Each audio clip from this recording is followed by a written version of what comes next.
सुभद्रा शक्ति मेला आकर्षित करछि पर्यटकों को। कोणार्क चंद्रभागा ठारे गतकाली अर्थात डिसेम्बर 1 तारिख ठारू आरंभ होइछि सुभद्रा शक्ति मेला।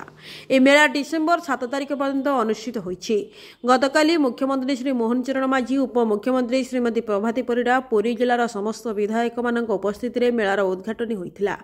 मेलारे राज्यर विभिन्न प्रांतरू आसुथबा 150 रु ऊर्ध्व स्वयंसहायिका गोष्ठीर स्टल सह 50 रु ऊर्ध्व स्टल हस्ततंत्र और हस्तशिल्पी विभाग रे लगा जाइछि। एथिरे विभिन्न गृह विभाग उपयोगी सामग्री सह घर सजा सामग्री फूड स्टल व्यवस्था होइछि। दर्शक पर्यटक माने मन पसंदर सामग्री क्रय सह खाद्य मेलार आनंद नेउछन्ति। समस्त स्टल मन लाखी आकर्षणीय सामग्री रहिछि बोली कहिसन्ते विभिन्न स्वयंसहायिका गोष्ठीर सदस्य माने।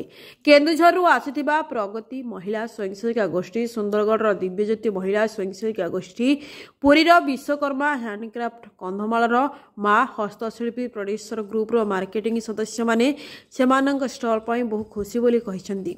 पुरी हेला महाप्रभुंक धाम, कोणार्क मध्य विख्यात सूर्य मंदिर पई दैनिक एठाकु हजार हजार पर्यटक आसुचंती। प्रथम थर जदिओ एठारे आम स्टल लागुछि, आमर विश्वास या भल व्यवसाय हेबो। गतकाली उद्घाटन रे बेस भल जनगहली थिला बोली सेमाने कहिबा सह आगु आहुरी भल आशा रखुछि बोली कहिथिले। Bureau report Odisha digital.